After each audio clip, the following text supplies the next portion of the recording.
ಒಂದು ಚಿಟ್ಫಂಡ್ ನಡೆಸ್ತಿದ್ರು ಸಣ್ಣದಾಗಿ. ಆದ್ರೆ ನಮ್ಮೆಲ್ಲ ಗೆಳೆಯರು ಏನು ಯೋಚನೆ ಮಾಡಿದ್ರು, ಯಾಕಂದ್ರೆ ಯಾರಾದ್ರೂ ₹1,00,000 ಸಾಲ ಕೇಳಿದ್ರೆ ನಮ್ಮ ಹತ್ರ ಕೊಡಾಕ ದುಡ್ಡಿಲ್ಲ. ಅದಕ್ಕೆ ಎಲ್ಲರೂ ಸ್ವಲ್ಪ ಹಿರಿಯರು ಮಾರ್ಗದರ್ಶಕರು ನಮ್ಗೆ ಏನಾದರೂ ಸಹಾಯ ಸಹಕಾರ ಮಾಡಿದ್ರೆ, ಮಾರ್ಗದರ್ಶನ ಮಾಡಿದ್ರೆ ನಾವು ಒಂದು ಕೂಡ ಬ್ಯಾಂಕಿನ ಸ್ವರೂಪವನ್ನು ಮಾಡ್ಕೊಳ್ಳೋಣ. ನಮ್ಮಲ್ಲಿ ಯಾರಾದರೂ ಕಷ್ಟ ಕಾಲದಲ್ಲಿ ಇದ್ದಂಥ ಜನರಿಗೆ ನಾವು ₹50,000 ₹1,00,000 ಲೋನನ್ನು ಕೊಡೋಣ ಅಂತಕ್ಕಂಥ ಒಂದು ಸಣ್ಣ ಆಶೆಯನ್ನು ಇಟ್ಕೊಂಡು 2016 ಇಸ್ವಿಯಲ್ಲಿ ನಾವು ಬ್ಯಾಂಕನ್ನು ಪ್ರಾರಂಭ ಮಾಡ್ಬೇಕಂತಂದು ಪ್ರಾರಂಭ ಮಾಡಿದೆವು. ಆರಂಭಿಕದಲ್ಲಿ ನಮಗೂ ಕೂಡ ಸಣ್ಣ ಪುಟ್ಟ ಎಡದು ತೊಡರುಗಳು, ನೋವು ನಲಿವುಗಳು, ದುಃಖದ ಮಾನಗಳು ಕೂಡ ಇದ್ದು, ಅದನ್ನೆಲ್ಲವನ್ನು ಮೀರಿ ನಾವು 2016ರಲ್ಲಿ ಅಧಿಕೃತವಾಗಿ ಸಹಕಾರ ಸಂಘಗಳ ಅಡಿಯಲ್ಲಿ ನಮ್ಮ ಸಂಘವನ್ನು ರಿಜಿಸ್ಟ್ರೇಷನ್ ಮಾಡ್ಕೊಂಡೆವು. ಆಮೇಲೆ ನಮ್ಮ ಬ್ಯಾಂಕಿನ ಪಕ್ಕನ ನಮ್ಮ ಮಹೇಶ್ ಅವರ ಒಂದು ಜಾಗದಲ್ಲಿ ಒಂದು ಅದ್ದೂರಿ ಕಾರ್ಯಕ್ರಮ ಮಾಡಿ 2017 ಇಸ್ವಿಯಲ್ಲಿ ನಮ್ಮ ಬ್ಯಾಂಕಲ್ಲಿ ನಾವು ಅಧಿಕೃತವಾಗಿ ಚಾಲನೆ ಮಾಡಿದ್ವು. ಯಾಕಂದ್ರೆ ನಾವು 2017ರಿಂದ ನಾವು ಬ್ಯಾಂಕಿನ ವ್ಯವಹಾರ ಪ್ರಾರಂಭ ಮಾಡಿದ್ವು. ಅದು ಕೂಡ ತುಂಬ ಲೇಟಾಗಿ ಮಾಡಿದ್ವಿ. ಅವಾಗ ನಮ್ಮ ಆರಂಭಿಕ ಷೇರಿನ ಬೆಲೆ ಎಷ್ಟಿತ್ತಪ್ಪ ಅಂದ್ರೆ ಕೇವಲ ₹4,05,500. ಆಮೇಲೆ 2017 ನಮ್ಮ ಪ್ರಾಫಿಟ್ ಎಷ್ಟಪ್ಪ ಅಂದ್ರೆ ಬರೀ ₹7,250 ಪ್ರಾಫಿಟ್. ಅಂದ್ರೆ ಅತ್ಯಂತ ಚಿಕ್ಕದಾಗಿ ನಾವು ನಮ್ಮ ಬ್ಯಾಂಕನ್ನು ಪ್ರಾರಂಭಿಸಿದ್ವು. ಆದ್ರೆ 2018 ಮಾರ್ಚ್ 31 ವೇಳೆಗೆ ನಮ್ಮಲ್ಲಿ ನಮ್ಮ ಎ ಕ್ಲಾಸ್ ಶೇರ್ ಎಷ್ಟಿತ್ತಪ್ಪ ಅಂದ್ರೆ ₹4,31,500 ಆಗಿತ್ತು. ಅಸೋಸಿಯೇಟ್ ಶೇರು ₹4,72,500 ಆಗಿತ್ತು. ಆದ್ರೆ ಒಟ್ಟಾರೆ ನಮ್ಮ ಟ್ರಾನ್ಸಾಕ್ಷನ್ ಒಂದೇ ವರ್ಷದಲ್ಲಿ ಈ ₹4,36,07,580 ಎಲ್ಲರೂ ಕಾರ್ಮಿಕ ಸರ್ಕಾರದ ನೀರು. ಆದ್ರೆ ಮಾರ್ಚ್ 31, 2024 ಇಸ್ವಿಗೆ ನಮ್ಮ ಎ ಕ್ಲಾಸ್ ಶೇರ್ದಾರ ಸಂಖ್ಯೆ ಎಷ್ಟೈತೆ, ಮೊತ್ತ ಎಷ್ಟೈತಪ್ಪ ಅಂದ್ರೆ ₹30,54,500 ಇತ್ತು 2024 ಮಾರ್ಚಿಗೆ. ಆಮೇಲೆ ಅಸೋಸಿಯೇಟ್ ಶೇರ್ ಎಷ್ಟಿತ್ತು ಅಂದ್ರೆ ₹1,79,000. ಒಟ್ಟು ನಮ್ಮ ವ್ಯವಹಾರ 2024 ಮಾರ್ಚ್ ವರೆಗೆ ₹4,24,52,906 ಅಷ್ಟು ವ್ಯವಹಾರ ಮಾಡಿ ನಾವು.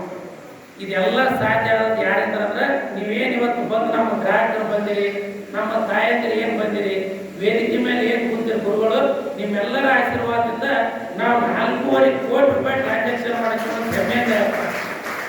ಆದ್ರೆ ಇವತ್ತು ನೋಡಿ ಈ ಸೆಪ್ಟೆಂಬರ್ 13ಕ್ಕೆ ನಮ್ಮ ಟ್ರಾನ್ಸಾಕ್ಷನ್ ಎಷ್ಟೈತಪ್ಪ ಅಂದ್ರೆ ನಮ್ಮ ₹35 ಲಕ್ಷ ನಮ್ಮ ಶೇರ್ ಬಂಡವಾಳ ಐತಿ.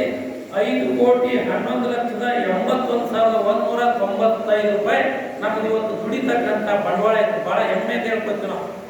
ಅಂದ್ರೆ ಕೇವಲ 5-6 ವರ್ಷದಲ್ಲಿ ₹4 ಲಕ್ಷ ಇದ್ದದ್ದು ಇವತ್ತು ₹5,11 ಲಕ್ಷ ಟ್ರಾನ್ಸಾಕ್ಷನ್ ಮಾಡಿ ನಾವು. ಅದಕ್ಕೆಲ್ಲ ಯಾರು ಕಾರಣ ಅಂದ್ರೆ ನೀವು ಕಾರಣ. ಆಮೇಲೆ ನಮ್ಮಲ್ಲಿ ಯಾರಾದರೂ ಸಾಲ ತಗೊಳಕ್ ಬರ್ತಾರಂದ್ರೆ ಅವ್ರೇನು ಸುಮ್ಮನೆ ಬಂದಿರಲ್ಲ. ಅವರ ಜೀವನ ನಿರ್ವಹಣೆಯಲ್ಲಿ ಏನಾದರೂ ಸಣ್ಣ ಪುಟ್ಟ ತೊಂದರೆಗಳಿರ್ತಾವೆ. ಆಮೇಲೆ ಯಾರು ನಮ್ಮ ಹತ್ರ ಹಂಗೆ ದಡಗ್ನ ಬಂದು ₹1 ಜಾಸ್ತಿ ಬಡ್ಡಿ ಇತ್ತು ಅಥವಾ 50 ಪೈಸೆ ಜಾಸ್ತಿ ಬಡ್ಡಿ ಇತ್ತು ಅಂತ ಬಂದ್ರು ಸಾಲ ತಗೊಳಂಗಿಲ್ಲ. ಯಾಕೆ ತಗೋತಾರಪ್ಪ ಅಂದ್ರೆ ನಮ್ಮಲ್ಲಿ ಯಾಕೆ ತಗೋತಾರಂದ್ರೆ ಅವ್ರಿಗೆ ಬೇರೆ ಕಡೆ ಎಲ್ಲಿ ಸಾಲ ಸಿಕ್ಕಿರಂಗಿಲ್ಲ, ಕಟಬಾಕಿದಾರಾಗಿರ್ತಾರಲ್ಲ ಅವರು. ಆದರೂ ಅಂಥವ್ರನ್ನು ಗುರುತಿಸಿ, ಆಮೇಲೆ ಸಣ್ಣ ಪುಟ್ಟ ಜನರಿಗೆ ಇವತ್ತು ರಾಷ್ಟ್ರೀಯ ಬ್ಯಾಂಕ್ಗಳು ಸಾಲನ ಕೊಡಲ್ಲ, ಅವ್ರು ಅಲ್ಲಾಡಿಸಿಬಿಡ್ತಾರೆ.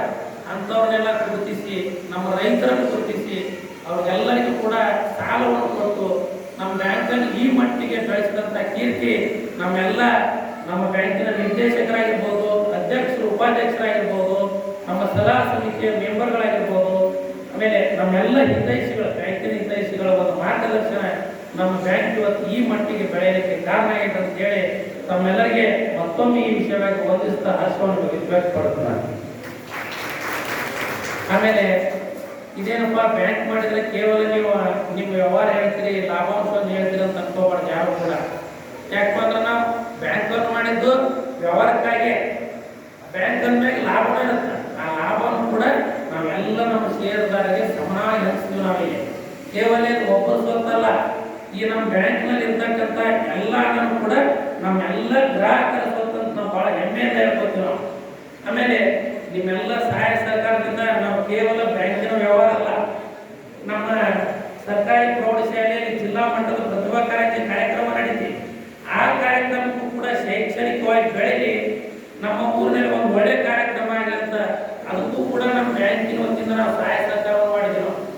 ಆಮೇಲೆ ನಮ್ಮ ಊರಿನಲ್ಲಿ ನಡೀತಕ್ಕಂಥ ಶ್ರೀ ನಮ್ಮ ಮುತ್ತಯ್ಯನವರ ಜಾತ್ರಾ ಮಹೋತ್ಸವ ಪ್ರತಿ ವರ್ಷವೂ ಕೂಡ ನಮ್ಮ ಬ್ಯಾಂಕಿನಿಂದ ನಾವು ತನು ಮನ ಧನದಿಂದ ಸಹಾಯ ಸಹಕಾರ ಮಾಡ್ತಾ ಹೋದೆವು.